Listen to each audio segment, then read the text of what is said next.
Hi everyone, and welcome back to another episode of Popkait's Corner. This week we're going to be talking about Star Wars The Mandalorian with its finale and its whole second season, as well as all of the future projects that are going to be happening on Disney Plus and where the Star Wars universe kind of goes from here. Joining me today, I have, as my always co-host, Nicholas. Hi, happy to be here, Caitlin. Yeah, thank you. So glad to do it. And returning for our second episode, we have the lovely Kyle Stringer. Hello. Was he trying to be Obi-Wan there? Yeah, he nailed it.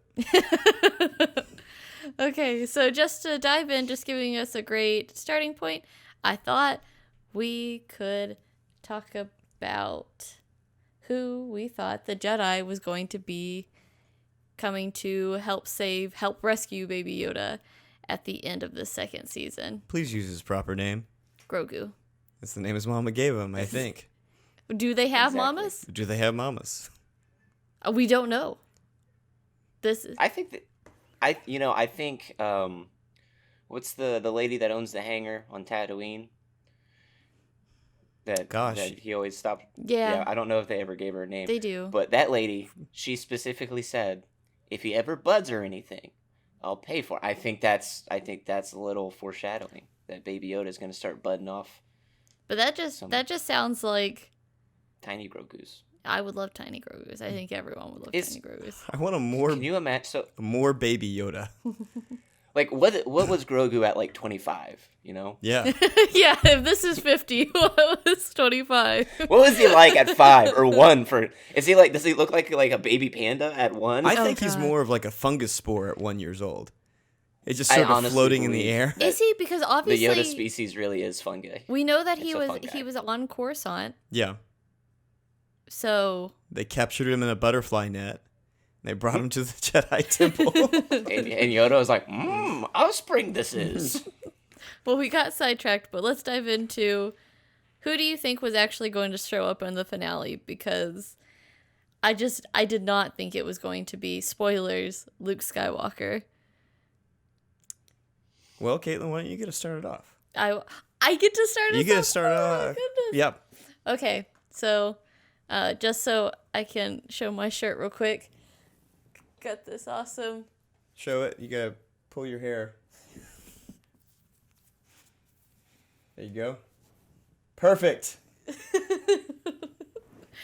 I thought it was gonna be Cal Kestis. I had this whole theory built up in my mind that they were going to tie in Jedi Fallen Order because in my mind, of course, Grogu couldn't leave, so we were going to get someone like Cal Kestis who is also trying to figure it out, and they were going to kind of grow together, and we'd also get to kind of see some side adventures in the second Jedi Fallen Order, and it would kind of be connecting those universes since they did a lot in that game that felt like it was going to be canon.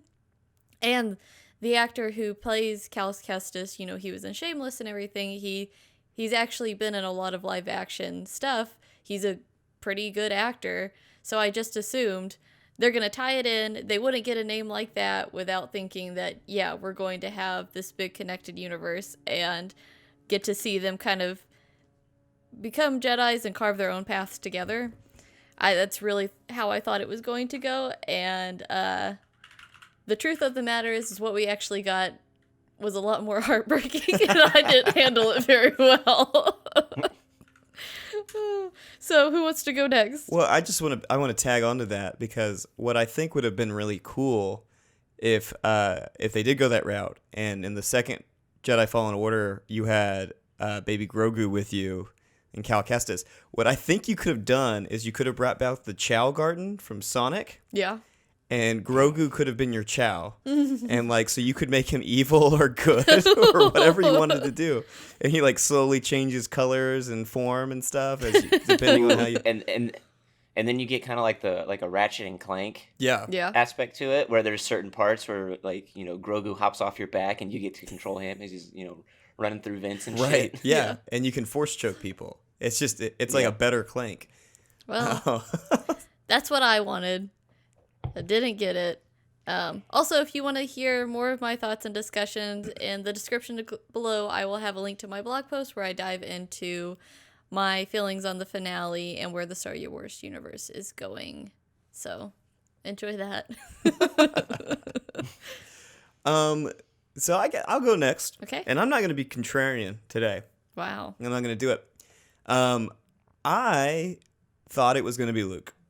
I was pretty confident that we were going to have a Luke Skywalker show. Now, did I want it to be Luke? No.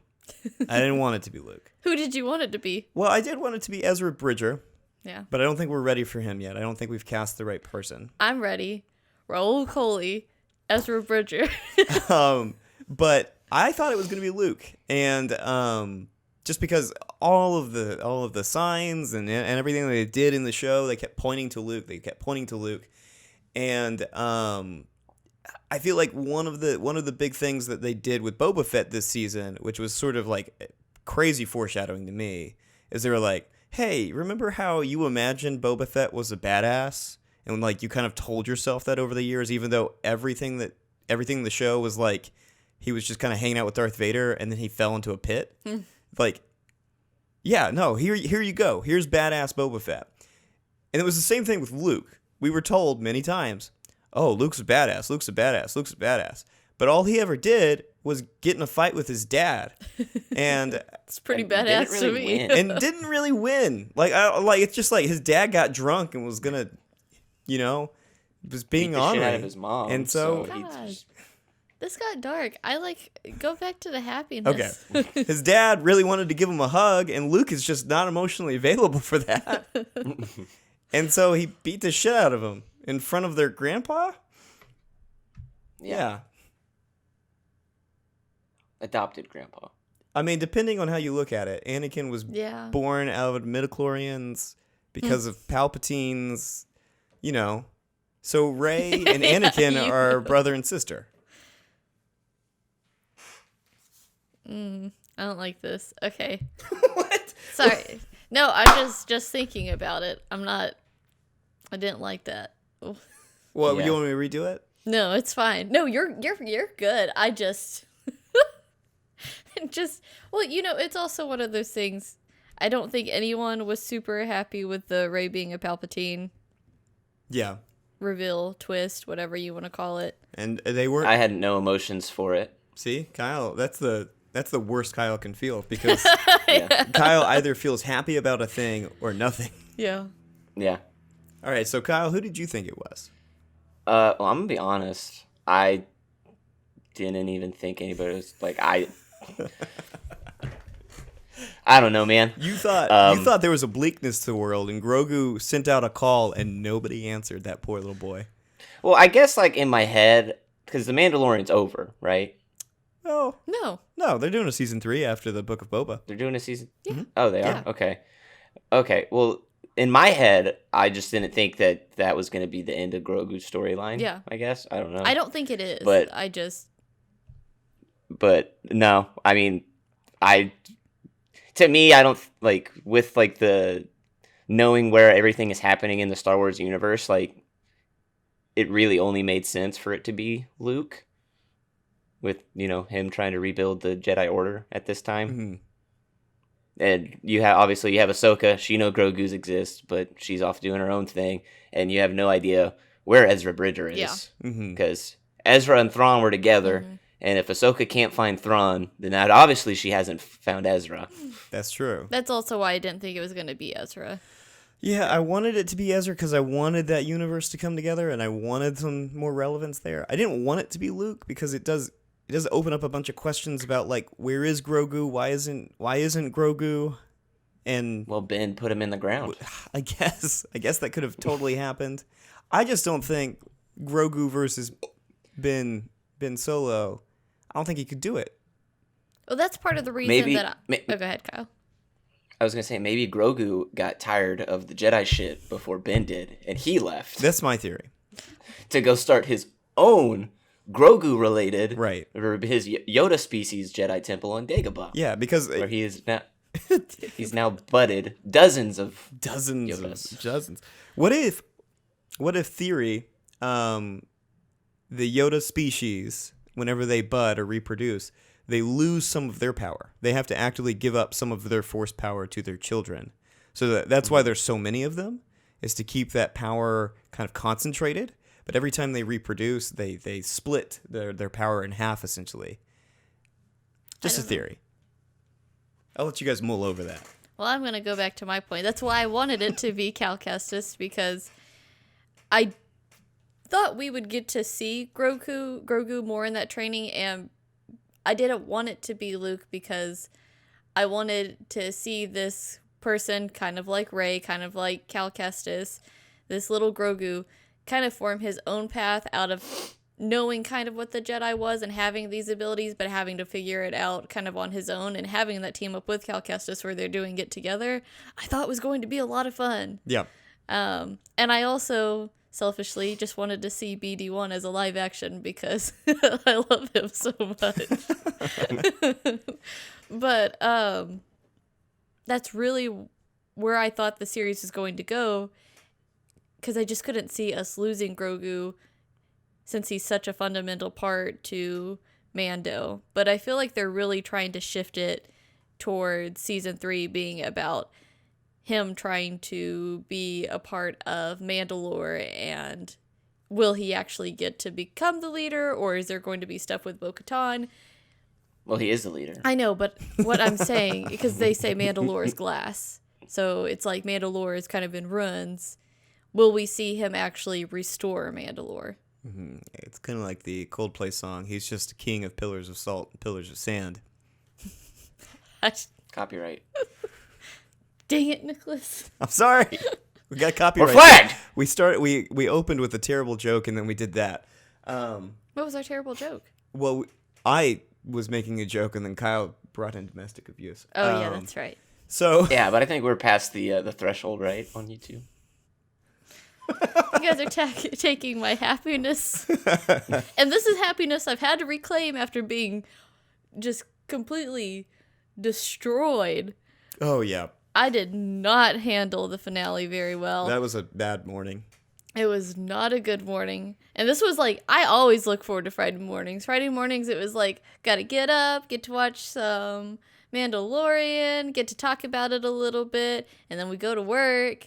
And that morning, we went on a walk just so I could, like, not just decompress a little bit and not be just this muddled pile of tears. I hated it. You hated it. Okay, so now we're going to have a thoughtful question. You guys ready for your thoughtful question? Sure. Thoughtful. All right, thoughtful question of the week. Let's think about stuff. So one of the recurring themes, especially with Ahsoka in the show, is sort of a question of principles, and whether or not Like the people that run schools? yes, people that run schools, specifically like a Jedi school, but Okay. so with Bo-Katan, with actually Din Djarin, with Ahsoka, all of them kind of represent in a lot of ways versions of an order in which they are kind of on the fringe of it. They're willing to break their creed, or to kind of go a little bit outside of the standard definition of what it is to be a Jedi, what it is to be a Mandalorian, to achieve their goals. And then every now and then they won't shake these things. Like Bo-Katan won't just take the sword. Mm-hmm. She has to win it. Ahsoka won't train Grogu because she's afraid of the emotional connection that he and Din Djarin have. Again, Ahsoka isn't a Jedi. She's left the Order. She's been shunned and cast out. If anybody should be like, fuck it, I don't give a shit, she should be.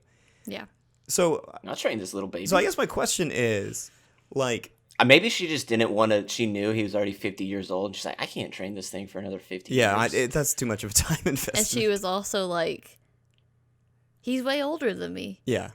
I should be learning from him. I should be learning or not way older, but So the question is, why is it seems to me that, why is it that the Star Wars show and all of these movies and these characters, they seem to keep trying to make these creeds and mottos and things work when they don't?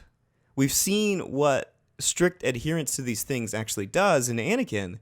So why is it that we can't seem to get these characters who have seen it firsthand to walk away from it?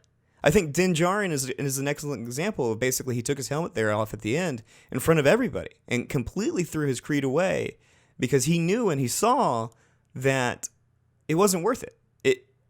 I gained nothing by holding these beliefs so strongly, and yet characters like Ahsoka do, and they think that it was impropriety or the inability to withhold and hold on to those creeds that led Anakin astray. But I think it was the opposite. I think if Anakin had gotten the opportunity to go save his mom and to explore his feelings and things like that, something the Jedi are so adamantly against. Just like Qui-Gon would have wanted him Just to. like Qui-Gon. No, that was what I was going to talk about. But no, I was just going to bring that up and ask the question, why do you think it is that the Jedi can't let go of their creed, but people like Mando, who was arguably really, really like anti-droid, anti-helmets off, and anti-people not Mandalorians wearing armor, by the end of the show, he was fine with all that. His best friend was a robot. He took his helmet off, and he was cool with Boba Fett. I think one thing that might have helped him was the fact that he met other people that were, native members of like Mandalore that didn't follow the same creed as him and kind of like shed light like, hey, like that's not how like Mandalore worked. That's how like a bunch of like, what do they call it? Religious zealots. Yeah. Right. Yeah, I think he was technically part of Death Watch. Right? Yeah. Well, no. His was an offshoot of it, was it not? Maybe. They call it the Night Watch, didn't they? Was that what it was? No, I'll that's look it up. the night. Are you talking about the Night Owls with Bo-Katan? No, Bo-Katan was in Death Watch. Yeah. Yeah, for But a time. her Yeah. new one, she's like the Night Owls, and that's why. Oh no, they were because she was talking like the group that Mando was in was like the Night Watch or something like that. I can't remember exactly. I like all the computer research I hear going on between the two of you. Children of the Watch. Children of the Watch. Children of the Watch. Yeah. Yeah. So, but I wonder if like, he had obviously, we've seen him break his creed before that, but that was just with a robot. Mm-hmm. But if by meeting people and realizing like, hey, like, this isn't the only way, maybe this is the way kind of thing. if that helped push him toward that. And then obviously the connection with Grogu, and I think it seemed like all the times that he broke his creed were in efforts solely to save Grogu. So it's kind of like his creed didn't have anything like the, emotional connection is bad for your creed. This emotional connection became more important than it for him. Whereas you were talking with Anakin, he was trying to juggle his emotional connections that he had while also not breaking his creed, because it's like, well, you can't be a good Jedi if you have all of this. The contradiction is what created Darth Vader. Yes. Well, that was one of the great things about that Master and Apprentice book that we read this year, and it was centered on Qui-Gon Jinn and Obi-Wan Kenobi, and their not early, but just like before the Phantom Menace, they're kind of dynamic and really building that connection. And Qui-Gon Jinn was very strong on the living force. And there's all these contradictions even within the Jedi Creed of having this idea that you can't have this connection, you can't have this emotional attachment, but by being this master and apprentice, you already build that connection. There is already a love that you create between the two forces that can be hard to act like you don't have that emotional attachment already. Mm-hmm. So there's this area of living in the gray where that's the true balance, because there is the good and the bad, and you have to understand both of them to have this true balance of power. And that is something I feel like they tried to explore in the sequel trilogy, and because it was just too many creative talking voices and directions, it never really got to fully go out that way, and that's something that was really disappointing about the sequel trilogy. And I'm someone who loves the sequel trilogy, especially The Force Awakens, that I wish that they could have explored that more and really showed the idea of a gray Jedi and what that means to have this true balance and understanding that there is the bad with the good, and with that you build a stronger base. Yeah. Almost. And I feel that's what Mando was doing, especially with a lot of his stuff, is he's consistently grown and shown that what he was a part of wasn't the only way. And this creed that he developed and this mission that he had, that's why we have the like hook thing that he got emblazoned with in the first finale, was to protect this child and make sure that they were delivered to the Jedi so they could begin their formal training. And he didn't stop that on any sense. If it meant taking off your helmet, if it meant breaking your things, he was delivering on that creed because that was his life's mission almost. Right. Is really making sure that this child was protected. And they built this super close bond. And for Grogu to be able to go off, he needed that moment of seeing the person that did all of this for him that he loved so deeply. Yeah. They both needed that moment. And it was just so heartbreaking and so touching and loving that I'm very emotional even just talking about it. So I'll let you go ahead and... Well, so to both of your guys' points, like with what Kyle said, part of what made him change his way of thinking was meeting the other Mandalorians, was meeting Migs Mayfeld, Bill Barr's character, was meeting people outside of what he had grown up in. And a lot of the Jedis in the original Republic, they insulated themselves. It's a cult. Yeah, it's a cult. Everybody knows it's a cult. I don't know why we're not talking about this more. But they isolated themselves and they separated themselves from the world. And that was a big thing that Qui-Gon talked about a lot in that Master and Apprentice is the idea of the living force, that a lot of what you can know about the Force and feel about the Force you can get from the Jedi Order. You absolutely can. But a lot of it comes from the experience of the world.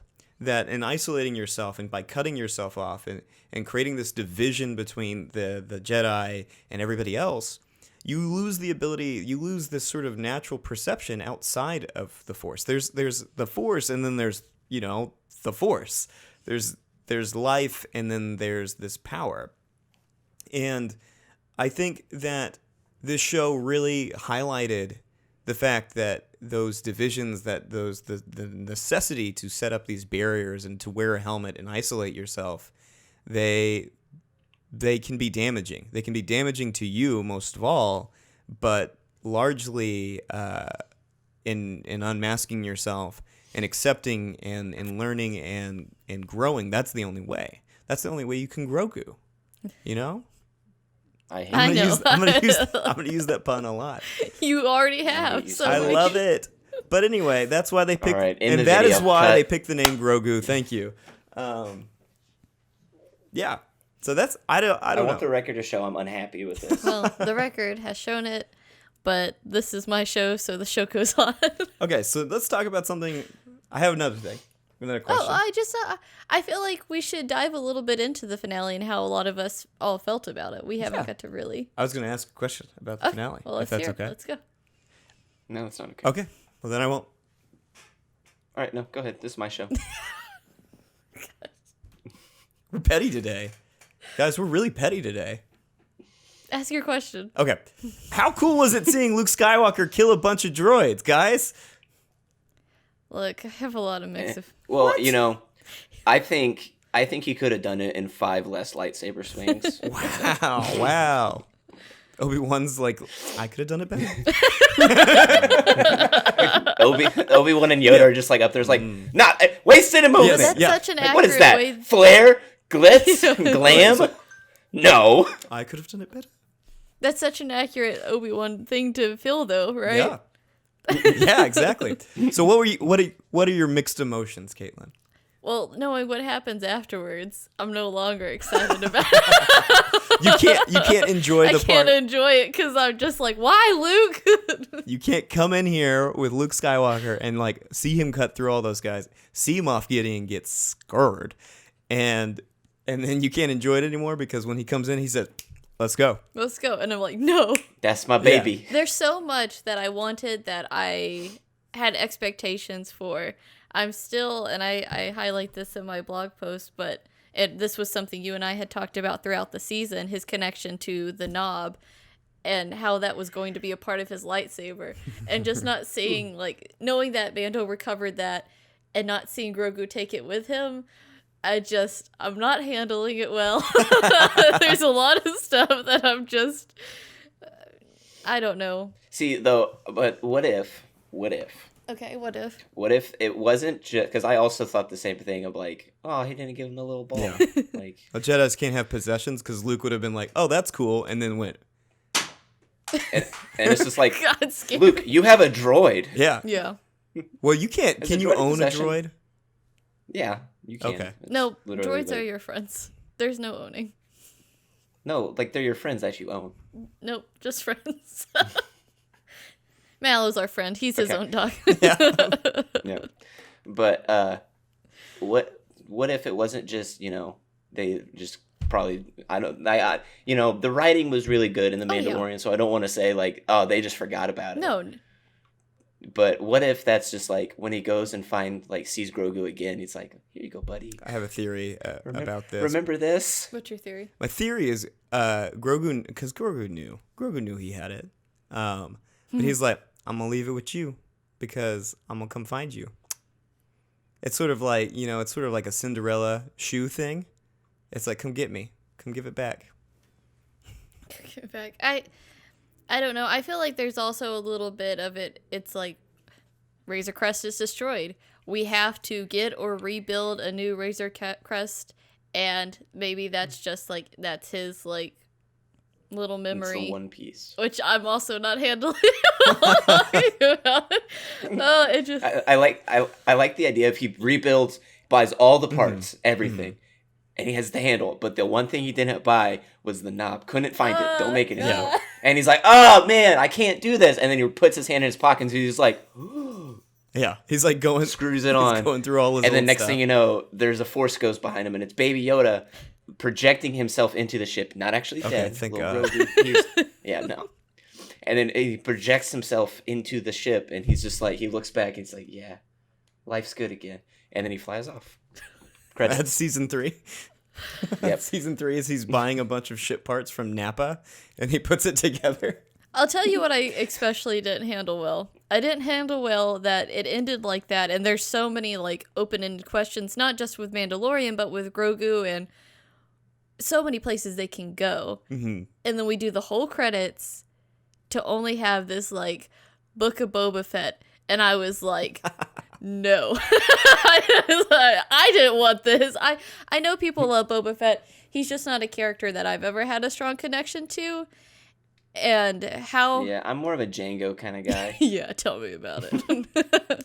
But I feel could've like taken what's Mace. now going to happen, but just I don't know if we will get like a true Mandalorian season 3 next year. I feel like this is like Mandalorian, the Book of Boba Fett. And like it's its own little like mini series, and this is like the interlude into season 3 of The Mandalorian, which has been confirmed.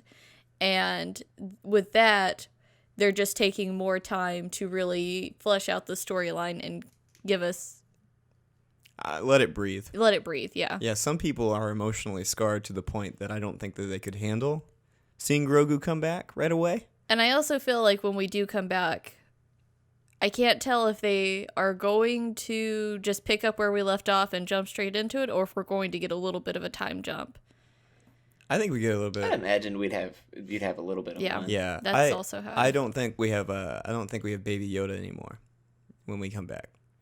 I don't think Baby Yoda will be back yet. I don't think Grogu will be back yet.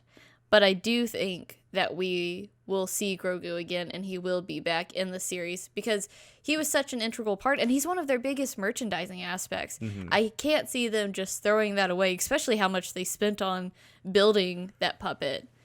I feel like Grogu has to come back. There's also... Wait, that was a puppet? I thought it was just like a real thing.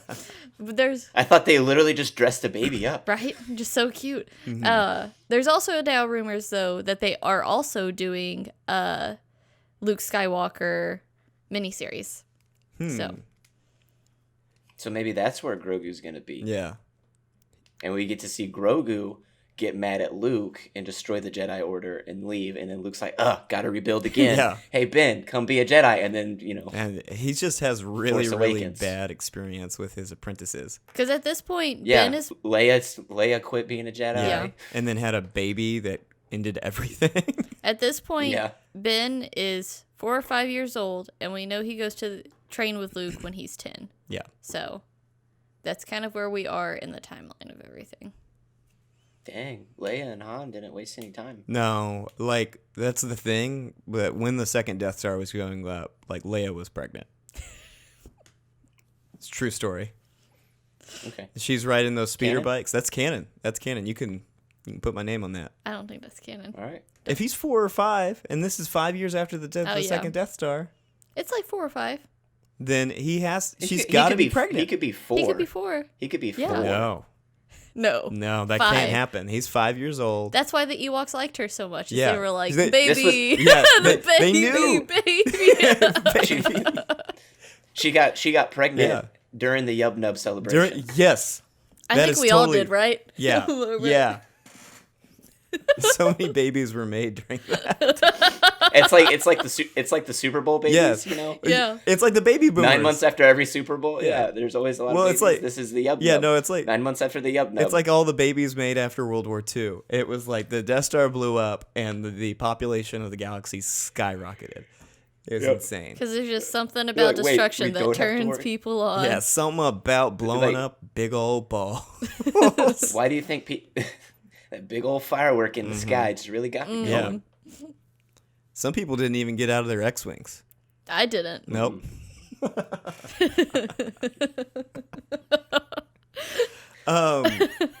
Okay. This is a family It's a friendly. family-friendly show. Oh, is it? I wouldn't know with all the stuff you guys have said this episode. I didn't want to bring it I haven't there. said I just anything. wanted to say that Dad got drunk and said that he could beat me in an arm wrestling contest, and that's what I was going to go with. Yeah, well, Oh, Kyle jumped to domestic abuse, which is one of my least favorite topics in the world. Okay, so moving on. moving on.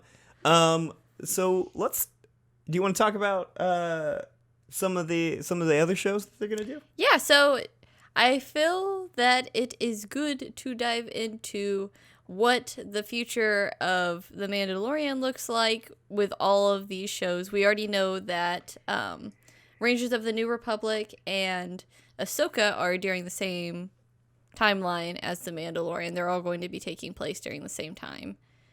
So we don't have a lot of information on either of those in the sense of who's really going to be in Rangers of the New Republic, and with Ahsoka we just know that there has to be a quest to find Thrawn because that's what we set up in this season of The Mandalorian.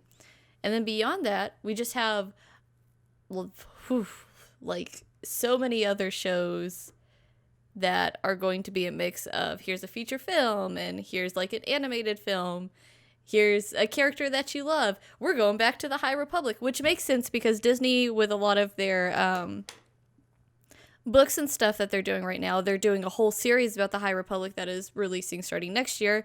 I already have mine pre-ordered. I'm excited to dive into that universe. And so we're really getting this whole expansion of the Star Wars universe and these timelines that we haven't explored, as well as coming back to the Bad Batch that we saw established in the Clone Wars, and that's going to be an animated series. We're also going to see Fennec return in it as well. So she's going to have the Book of Boba Fett and the Bad Batch going on. Is the actress, is she going to do the voices for I believe Fennec? so, yes. Okay. So, what show are you guys most excited for? I'm going to ask a not thought-provoking question. Okay. oh, that was my question. Yeah, I knew. I'm not happy about that. So, selfishly, I'm most excited about Obi-Wan Kenobi. Ooh. Uh, You're not excited about Droid Story? I am excited about Droid Story. I'm actually excited about most of these that That's are not what I coming heard. out. But my top one's probably Obi-Wan Kenobi. with like Ahsoka tucked in right underneath that, and then a very close second, because those are like 1 and 1B or 1A, and then my very close second is Acolyte. I think that series, to see the rise of the dark side and the powers that explore it towards the end of the High Republic, and it being like a mystery thriller, it check marks like all of Popkait's interest. So here's a question about the High Republic. Yeah. And you may not know the answer, but it's 200 years before they. I guess this era is 200 years before the Skywalker stuff. Mm-hmm. Is Yoda gonna be? Are we gonna get hot Yoda? Of course, we're going to get. We're gonna get hot Yoda. He's gonna be young. You heard it here first. A spry 70-year-old. He or is 700-year-old. 70-year-old, 700-year-old Yoda. You heard it here first. Of course, we're gonna see He's that. gonna have his gray hair is gonna be brown. Yeah. Oh my gosh, we're gonna get to see what color of hair Yoda used to have. Well, What if it's like he was blonde guys, Oof. and had an earring? Oof. guys, I just want to point That's out 70. that Grogu had white hair. Well, Grogu's hair hadn't grown all the way in. We know Yaddle, and from the video games. Oh yeah, that they had like the. They Oh, had- I forgot about that. I don't know how I feel about that. You don't think you don't know how you feel about Grogu's hair? No, I don't know how I feel about Yoda potentially having hair. Yeah? I always just pictured him as this. I mean, he might keep it shaved. He might keep it clean. Yeah. Who knows? Maybe we'll see some Yaddle, See, Oh, hot Yaddle and hot Yoda. who I know was a lot of people's big thoughts that she was going to be the one that came in to save Grogu. Obviously, there's some contention because there's the whole Star Wars extended universe, and some of it's considered canon, and some of it's not considered canon. But in one of the non-canon parts, Yaddle did die, yeah, she blew up or imploded. but that's considered not canon. How did she? What happened? Oh my God! I'm just hearing about this. Well, we're jumping back. You can do your own research. I thought you. But then they did the whole thing with the Jedi Fallen Order, where they talk about Yaddle and kind of mention her in namesake of how she's kind of still around. So there was a lot of feelings that she was going to be the one that came to help train Grogu. Once again, I think a lot of us were just like, they won't take Grogu away from us, and that's why it can't be Luke Skywalker. And then they did it anyways. Yeah, Those monsters. I hate them. Everyone else, they're like, masterpiece. And I'm like, screw you, Dave Filoni and Jon Favreau. You guys don't get Star Wars like I No. do. It really, well, it was really, a great the only finale. person I'm mad at from this episode is Mark Hamill. Because he 'Cause he spoiled ruined it for you. Yeah, because he spoiled his appearance for me. Look, I told we had to start. We didn't get to start as early. Usually we get up super early, but we needed to go take my car in to go get an oil change. So we didn't get to start it as early. And I told Nicholas, I said, I can't get on Twitter because the people that I follow tend to be the people that they stay up until it is released on Disney Plus, and they're already tweeting about it. No. And we went in to grab breakfast. He went to go grab breakfast, and I was waiting. So I was like, well, I can just look. And like I got on, and it was just I hadn't seen it yet, but I already saw a ton of tweets that were like, oh my God, can you believe the Mandalorian? I was like, oh, get out of here. Gotta go. So Oh man. I was like, if I'm having a hard time avoiding this, I know Kyle's not going to watch it immediately like we do. I don't know how he's not going to get spoiled on everything. Well, see, the thing is, all the people I follow, they don't spoil things. They just say it was incredible. And then fucking Mark Hamill's just like, man, I can't believe we hid my involvement for Yeah. you. It's such a ironic Mark post. Hamill. I I know. love Mark Hamill. Because like everybody else, all other tweets were just like, man, that was great, or I can't believe, like, oh, this was awesome. And I was like, all right, cool. So it seems like it's pretty good. Consensus seems like it's good. And like, okay, Or cool. mine. Because that's like, I didn't have anything that happened in Infinity War spoiled for me for like a year and a Yeah, half. but Mark Hamill wasn't in that. I know, but like for a year and a half of being on Twitter and seeing even the Infinity War memes, I was like, I don't get this. It didn't spoil it. And then like I saw the movie and I was like, oh, okay, now Wait, did you now it really all not makes see sense. Infinity War for a year and a half? I didn't see it until it came out like on DVD. I didn't know that. Yeah. It was like it might have just been a year, but it was like the summer after, because didn't it come out during the summer? It did. It came out in because it was like late April because we were going to go to an event that got canceled. Yeah, that's right. Yeah, so it was like late April. Yeah. Well, anyway, my favorite show I'm excited about is the Obi-Wan show too. What? Yeah. I mean, come on, Ewan McGregor is so amazing. How exciting is it to finally get to see him put these robes back on and just... I'm so excited for hot Obi-Wan. Just talk, you know? Yeah. That's all we want, right? Yeah. I really wanted them to follow the Kenobi book that we both read this summer. Mm-hmm. I was excited to kind of see that more quiet and reserved side of Obi-Wan. Yeah, a solemn Obi-Wan. Yeah, that's a great way to describe it. You know, after all your friends and family are dead. Yeah. But now knowing that we're going to have Anakin in the series, and it sounds like they're going to have another match off because they were like, yeah, they have to have this will be the greatest fight since like the Duel of the Fates. I don't know. No, this is something that the creative. I don't know if they'll actually fight. This is something the creative head said. I don't know. I don't believe them. Okay. It's one of those things. I mean, I guess that they could fight again, and Vader would think that Obi-Wan was dead after the second fight. Or pause. It's just an Obi-Wan dream. Well, I mean, I could see. That's what I'm trying to get at. Is I could see a dreamy one Kenobi. Yeah, dreamy one Kenobi. A dreamy one Kenobi, and I could see them fighting, or there's this sort of mental thing going on, and we get more of this duel of fates happening inside of Kenobi's head. But I don't see Anakin. I don't see Vader legitimately there. I don't see them facing each other. What if they reached out to each other through the Force in their dreams? Yeah. Ooh. And Anakin wasn't wearing a shirt. You had hot Vader and hot Obi-Wan dueling it out with hot Grogu and hot Yoda sitting there watching. But what a potential of seeing little Luke Skywalker running around Tatooine. We got baby Luke. Baby Luke. Do you think they'll do a Mark Hamill deepfake for baby Luke? I hope so. They de-aged him once. They can do it again. I think they just applied the same de-aging to the de-aged face over and over again. Yeah. Well, younger. They're like, more! And then he just like...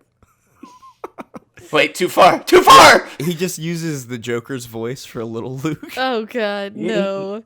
It has to be an adorable 10-year-old. Right. Has to be. Yeah, Mark Hamill. We need somebody that looks like little Anakin from the prequels. How old is that kid now? Just get him. He's older than very us. old. Yeah. Yeah. Yeah, just get him. He'll be fine. No, I guess he's younger than me, wouldn't he? I don't know. When I say very old, I don't us? mean I just meant like way too old to be a 10-year-old. Yeah. No, that something I'm really curious to see what the Obi-Wan Kenobi series is actually going to be, because they had a creative direction originally, and then they fired that person and scrapped everything, and then it was kind of like up in the air, and Ewan McGregor said that they wanted the right story and that it would come along, but it was still on track, and so it just kind of got pushed into this underdevelopment, and that's why I feel like we kind of saw the opportunity to bring back Boba Fett. Yeah. So now they have their creative vision, and I don't know what it's going to be, because there's also he did get cast in the series that Commander Cody is going to be in, and they brought back the Tamara Morrison to play Commander Cody. Mm-hmm. Yeah. So guy's gonna be busy for the next couple of years. Oh yeah. I just do want to point out Jake Lloyd, who played Anakin, is 31. Oh, he is older than you. Okay, so Also, I don't think he was 9. If you look up the Phantom Menace cast, Uh-huh. they don't have Jake Lloyd credited as Anakin Skywalker. They have him credited as Darth Vader. Really? Yeah. That's awesome. This is on Google. Oh yeah.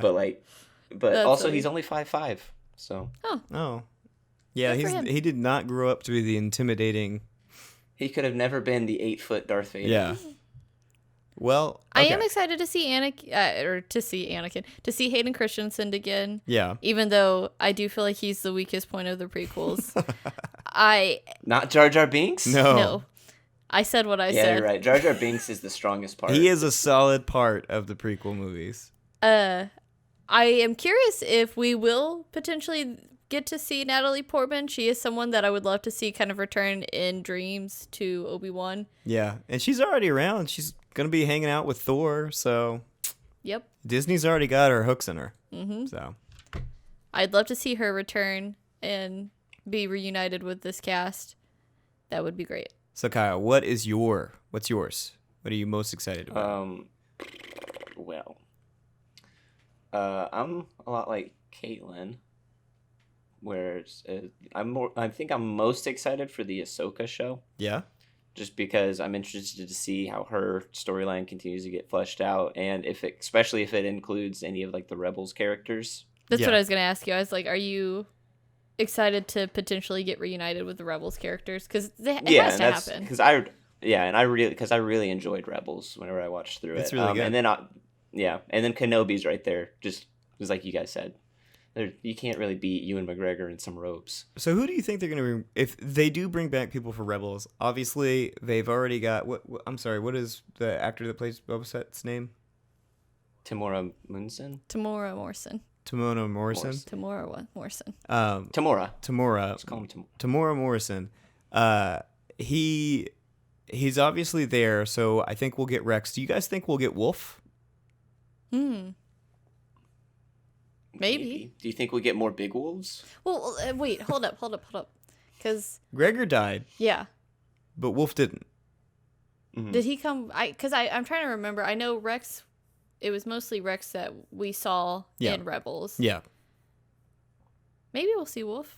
I don't know. Cool. That'd be cool. It would be cool. I think it would be cool to have him do like a Tatiana Maslany Orphan Black type thing where he plays all of his different clone counterparts. I like the idea that Commander Cody comes down to hang out with Obi-Wan and like he fights him and then Obi-Wan just cuts the chip out of him. He doesn't actually kill him. That'd be cool. And so Commander Cody is also a good clone now.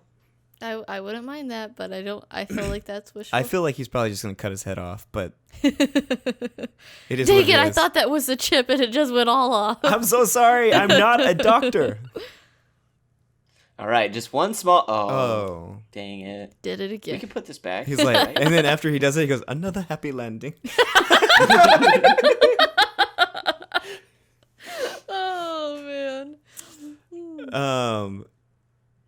So are you a Thrawn? Are you a Thrawn lover, Kyle? I actually really like Thrawn Thrawn's awesome. as a villain. Yeah. Thrawn is cool. Yeah. I would be in the sweet embrace of that blue evil man. Mm-hmm.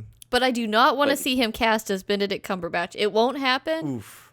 But that's like Thrawn. the biggest fan casting right now I've seen on Twitter is like, oh yeah, Benedict Cumberbatch. Oh, I don't like Stop that at casting all. that See, man as everything. Yeah. Okay? The thing is, I'll say this, he's got the long face. He does have the long that Thrawn face. kind of had. Yeah. But there's a also, lot of people. I feel like the voice is just a little It's not Yeah. right. off. Yeah. Yeah, Benedict Cumberbatch's voice is a little too deep. And thank God he's going Don't to be... get me wrong. He could definitely do the pretentious tone that Thrawn had. Yeah. I know, but I'm it's just like saying- he's already- But Thank God he's going to be busy with Doctor Strange. You know? Yeah. and all the Spider-Man And all the movies. Spider-Man very movies. true. He's all gonna, those spider butts. Yeah. Since he's apparently the new mentor. Yeah. He's too busy being a teacher and a father figure for Peter Parker to come in and be a blue menace. Okay, let's reel it in. Back on Star Wars. Okay, sorry. Okay. All right. Hot Yoda. Hot Yoda. Hot Love it. Obi-Wan. It's- Hot Anakin as Darth Vader. Is anyone... And Go ahead, Kyle. adorable Grogu. Adore. Obviously. I'm waiting for hot Grogu. Okay. There's... Hey, you can't say that. He's only 50. Yeah. Okay. But talking about some of the other stuff, you know, we're going to be getting Andor. That's probably one of the ones that will be released pretty soon. 'Cause I'm the it's least excited for that one. Really? Yeah, well, I didn't like Rogue One all that much. I didn't like Rogue One, but I liked his character. Oh my god. Does that mean we'll get his droid back too? His name is K2SO? Well, he was Yeah, K2SO. I love K2SO. I will watch it just for K2SO. Well, he was stolen like for that mission, was he not specifically? Oh, was he? So we might figure out how he got him and like, you know, unprogrammed him not to be a Imperial. For him to be so sassy. Yeah, I feel like that was just built in. You don't get that sass. That isn't programmed sass. That is developed over time sass. It's kind of like IG in his infatuation with blowing himself up. Yeah, that's not something. That's innate. Yeah, he said manufacturer protocol. No. He just wanted to blow himself up. Yeah. Every second he's like, oh, self-destruct. No, don't self-destruct. Not quite yet, bud.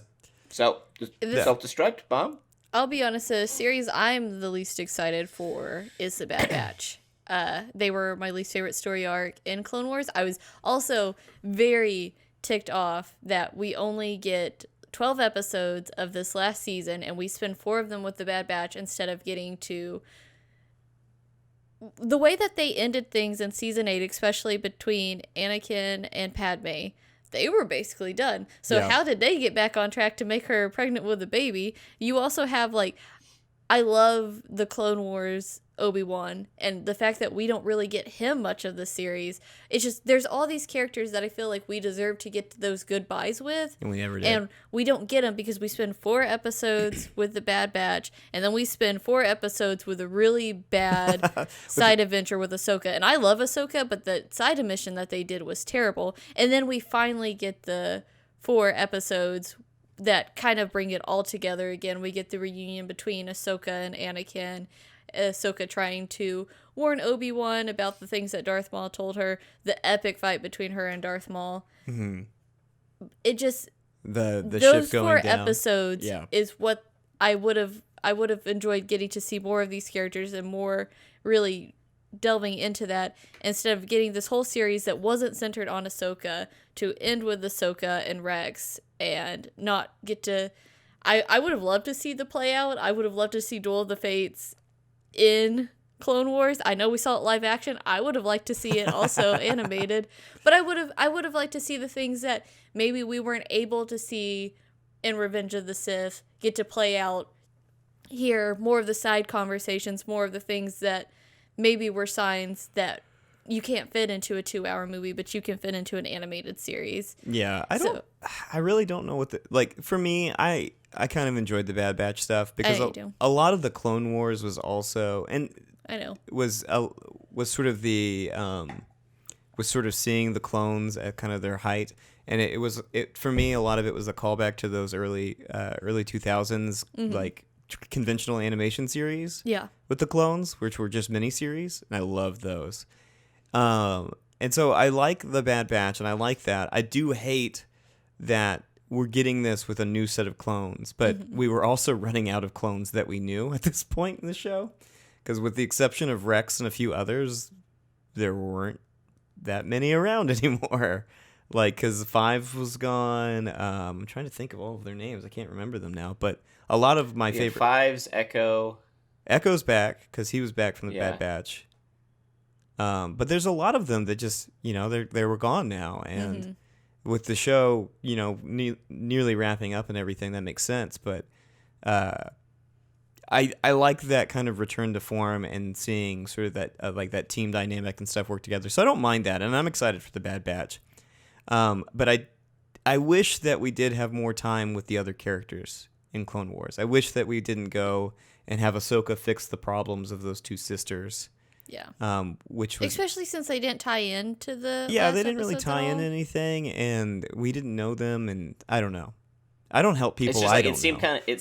it seemed kind of late to be introducing new characters. Exactly. To be like exactly kind of and make them seem like they're gonna be real integral to the story, whereas they're really were just kind of like a piece to get Ahsoka onto the next thing. Yeah, they had all the feelings of being a filler story, and which really just it sucks because I really like the Clone Wars and everything, and like the episodes were fine. There were some good ones in there, but there's so much of like I would love to see more Anakin. I would love to see more Padme. Because like Padme is one of those characters that you're told in the show and the movies and stuff that she's a really just incredible woman, and she's a great queen of Naboo, and then she becomes the senator, and she's, wheeling and dealing with the best of them. Like, in all honesty, she was a thorn in Palpatine's side, more so than the Jedi Order were in a lot of ways. Oh, yeah. And Palpatine had to be like, "Oh no, Padme, you're doing. This is what we want to do. You're doing so." And he's like, "Oh." And he's sitting. I kill you. No. Execute 65. And I was glad because the Clone Wars, we got to see that really cool side of Padme. But if you really want to see and delve into specifically Padme, not only how she was as queen, but how she became senator and her thing there, E.K. Johnston wrote some incredible books. Both The Queen's Peril and The Queen's Shadow are fantastic, as is her Ahsoka book. Yeah. They are all three of them. She did such a great job of matching the Star Wars universe and tone and making sure that you were able to appreciate a character like Padme, who I don't feel like got a fair treatment in the movies, especially in Revenge of the Sith. Yes. And honestly, how the stuff that they did of Attack of the Clones, but yeah, you still got to see her character and personality, whereas in Revenge of the Sith, I don't feel like you really got to see that much because they really wanted to focus on Anakin and his turn from being this Jedi who was so super talented and connected to the Force and how he was able to get corrupted and become Palpatine's puppet. No, Padme was definitely a prop in Revenge of the Sith rather than a character. Oh yeah, big time. So, and it sucks. Whereas, and because that's one thing that I think they did good in Attack of the Clones, is that she, in my opinion, she wasn't like she wasn't a prop. She actually was a character that was moving, like helped move the story along and helped. She was if it wasn't for her, I mean, fucking Anakin probably would have just chilled on Naboo. I killed them. I killed them all. Even the women and the children. Yeah. Can we talk about, like, she was just like, that. Yeah, she just I honestly, it. I think it comes down, I don't think she views sand people as people. I think Padme was maybe a bit of a racist. Okay, first off, no. Wrong. Maybe she thought it was a metaphor. Yeah, she's like, what does he mean he killed the women and all children? of It's like them? she She's killed like, them. He got really mad and he yelled at them and like really destroyed their spirits. They'll never recover. Yeah. Yeah, that was a weird. That's always one of the weirdest things to me, that she was just like, yeah, I'm okay. Yeah, just let me come comfort you. That's why I had to bring it up. I like, because that scene in particular, I'm just always so like, that was the weaknesses in their relationship are so on display in that, and it doesn't make any sense. But the end of it, when she's able to hold her own in the pit, yeah, with all the other Jedi, I absolutely agree. Yeah, you really get to see a lot of that. And you see that in the Phantom Menace as well, because when they're dealing with taking the capital back on Naboo and organizing the war effort with the Gungans, she's the one making the calls and everything. Yep. It's like it's mostly her plan, and the Jedi Obi-Wan and Qui-Gon are really just like, oh, okay, yeah. And that's where the Queen's... We'll fight the red lightsaber dude if he shows up. That's where the Queen's Perils come in. That one is specifically around, like, the Phantom Menace. And it is very, very good. Because you get it from the perspective of Padme and all of her handmaidens and how she was able to kind of build these things. How she was able to interchangeably switch between them so she could go and do stuff. Mm-hmm. It's so good, but the Queen's Shadow is the one that I prefer because just getting to see her as a senator and how she got there and just how she had to navigate that and kind of rebuild a lot of her, the people that surrounded her, because she couldn't bring a lot of those same handmaidens. It was really, really cool. Yeah. And then those handmaidens come back now in the Darth Vader comments that everyone's loving. I feel like that's a huge part. Thanks to E.K. Johnston, because the writer of those Darth Vader comments talked about specifically how he loved the characters that she created, and then he was able to bring those into the universe and make them something special. They're constantly referring back to each other and how they're great compliments to the stories that they've created. It's really cool. It's really cool that these sort of background characters and things like that you're hinted at in these universes with the handmaids and stuff, they are important. it's cool that they can come back because it's heavily implied, like in the Ahsoka book and some of the other books, that some of the people that she works with were ex-handmaidens of Padme. And so, like, Padme, not only did she pick this team because they look like her, but she picked this team of really incredible people that she surrounded herself with all of the time.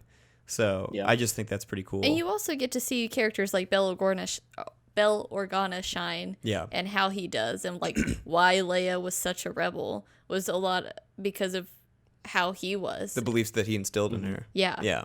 It's and the tenacity of her mommy. Yeah. Oh, absolutely. Bale was big good guy. Yeah. They're so good. So okay. What about the Lando series?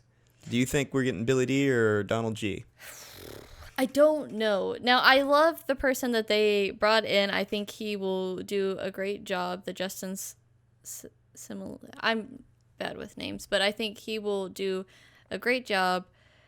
I just want to know, is it going to be Billy D. Williams or is it going to be Donald Glover? Or are we going to see both of them? And it's kind of like these like tales that Billy D. Williams is telling. I would love that. I think I would really. I think that's a really cool idea. Yeah, I would love. Thank you. I would love the tall tales from Billy D.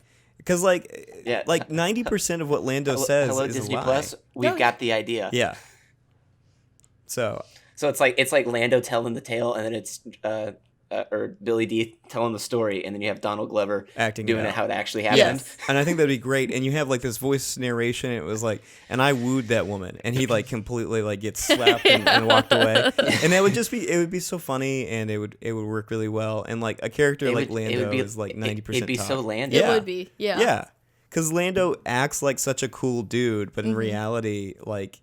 It's like he is a cool dude. He is. But we just don't know what he has and hasn't done. Yeah. The legend of Lando is bigger than the man. If they wanted to get a new Han Solo, though, I'm cool with that. Yeah, they don't have to get Taron Egerton. No, we love Taron Egerton. No, that's the guy Alden from Ehrenreich. Just deep fake Harrison Ford. There you go. If you can deep fake Mark Hamill, you can deep fake we just Harrison keep putting Ford. that deep fake thing on him over and over again. Until it works. Until we get Baby Solo. Baby Solo. Or Baby Han. And then we restart the Solo trilogy. Oh, Oh my God, Baby Chewbacca. Guys, Baby Chewie. Baby Chewie. Oh my love What it. if we had who would win, do you think, in a fight between 50-year-old Grogu and 2-year-old Chewbacca? I don't know. Trick question. They'd be friends. Yeah, they're making soft Exactly. Yeah. They couldn't fight one another. They like one another too much. Gosh. I feel like that's kind of a really good stopping point. I feel like we've exhausted all we could about the Star Wars universe, and of course we'll always return. Mm-hmm. So of the Jedi. So I guess we will close on, where do you see season 3 of The Mandalorian going? Love it. Excellent question. Thank you. It was basically the question I was going to ask. Well, I beat you to it, and it's my show. Yeah. It was also the question that I did ask in my head. Well, really? So. Well, this is not your show at all, motherfucker. It's my show. No, it's my show. So, you know what? It's the Grogu. You know what? I think that Kyle has to go first. I agree. Okay, well, I already said it. He's going to build a ship, and there we go. Boom. Okay. That's it. That's season 3 of The season Mandalorian. No, I feel like maybe the first half of the season will be kind of just some random tying up loose ends with him, or I guess maybe because I don't know if it all kind of depends for me if we do a time skip or not. Because if there is a little bit of a time skip, then I think it makes sense. He's just got his ship and he's kind of maybe doing bounties again or whatnot. If there's not a time skip, I kind of would like to see the process of him kind of getting back on his feet, and trying to figure out that life after Grogu, right? Because it's so hard when you lose a child. Yeah, you would know. I would.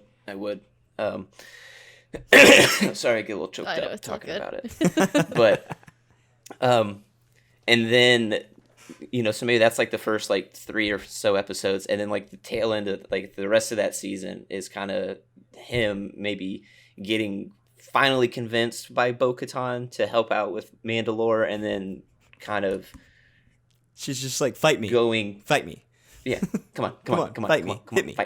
Do it. Fight me. Yeah, but and then you get kind of the resolution of like the season ends with like the resolution of, is he helping? Is he not helping? Like, and that's maybe going to be like the catalyst into like season 4 is like the rebuilding of Mandalore. Who knows? I'm not a writer. I don't know anything. I'm gonna pause you real quick because you bringing up Bo-Katan, it unlocked this thing in me that I wanted to talk about. Why? Okay, so they have the Darksaber.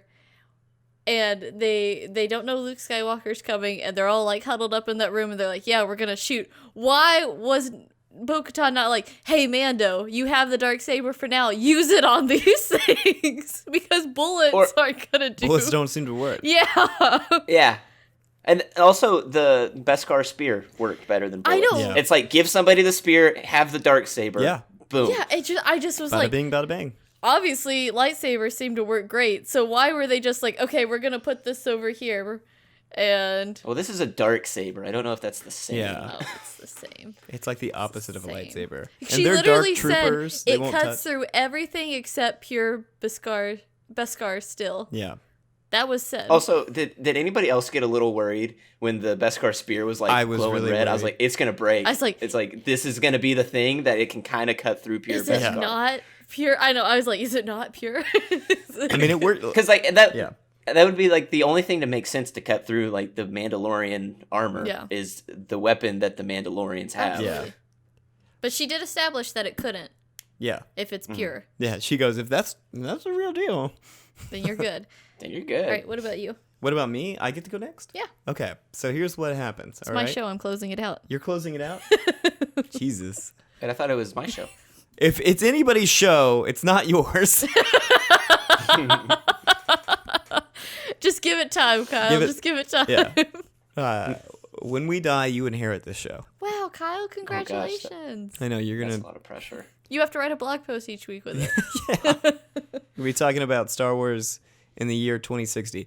So anyway, We'll be we'll have bi-yearly episodes. when I Bi-yearly? take over. Oh, that Yeah. sucks. okay. So they'll be talking about Star Wars as if it's in the past because we're so futuristic. There'll be 24-hour conversations though. Ooh, Love it. we'll do Muck Duck. I think if we could, we probably Uncut. would. Yeah. Mukbuzz. This was our Star Wars Mukbang. year. Mukbangs. I said Muck Duck. Damn it. I thought it was. God damn it. That's so stupid. I can't. I never remember. Okay, tell us. Okay, here's my thing. All right, here's what happens. Okay. Okay. So Mando is compelled because he is the leader by Bo-Katan. Yeah. He has got to start trying to organize the other Mandalorians. He has a reputation in the galaxy anyway at this point. He's not the best fighter from what we've seen, but Bo-Katan and the other Night Owls will support him and support his claim for now. I don't know. He did pretty good against Moff Gideon. He did. I'm just saying, like, when we saw the episode with the other Mandalorians and him, he basically was the guy that took the hit. Yeah, he was And like, they were "Let like, me." we're going to go and shoot everything. And he ran in the room with the bombs and, like, just got shot. You're right. In comparison, he did not look as clean of a fighter as them. But Bo-Katan doesn't want to kick up anything right now. And so I think that she will work with him in an attempt to try and use him as sort of like the scapegoat for a long time.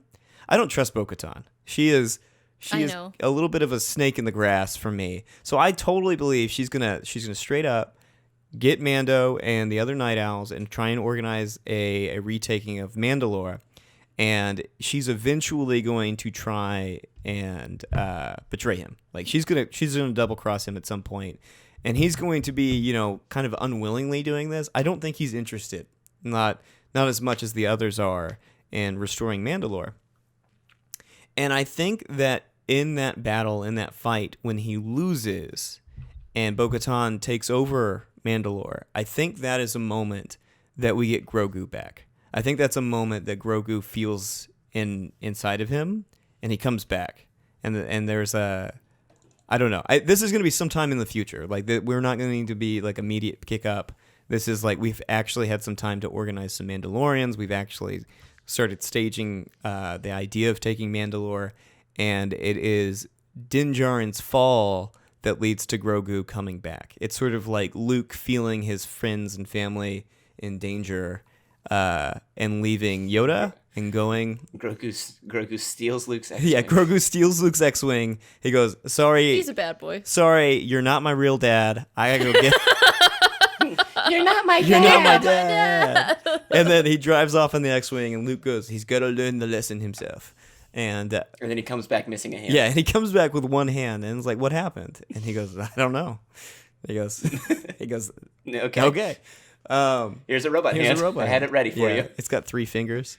But that's kind of how I think the series is going to go. I don't think we're going to get... I genuinely don't think we're going to get a lot of Grogu. And if we do, we are going to get Grogu training. And he's going to be separate. Like, we're going to have sort of... I think it would be cool to have the parallel stories going on of, like, where Grogu's at in his training. See that, like, maybe he's not... He doesn't necessarily want to be a Jedi. Like, he feels like he has to be, but he doesn't want to be.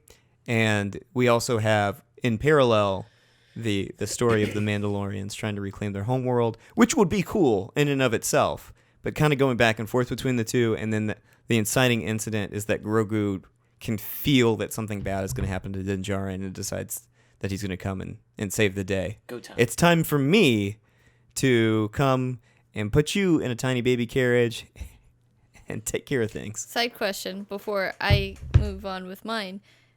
Will we see our Grogu, or will we see, like, teenage boss baby?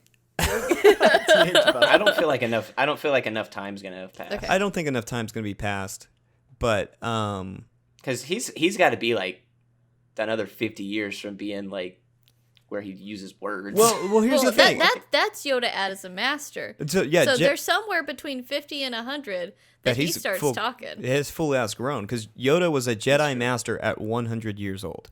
That's what we know. Okay. Yeah. So maybe he's only like 10 years away from That's that. Yeah. might just be a year. I don't know. Yeah. I'm just assuming like every 5 to 10 years is the equivalent of it's a like year for like him. reverse dog years for him.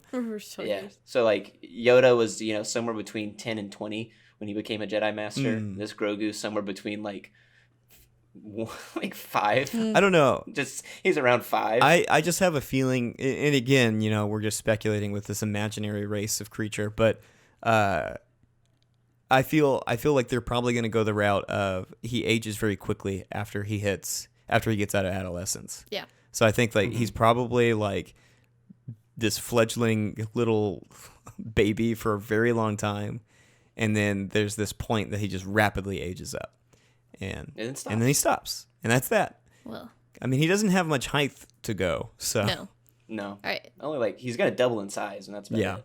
He's gonna hit his growth spurt, and he's like, I'm gonna play basketball. He's literally gonna mallow out. Yeah. Okay. So what's yours?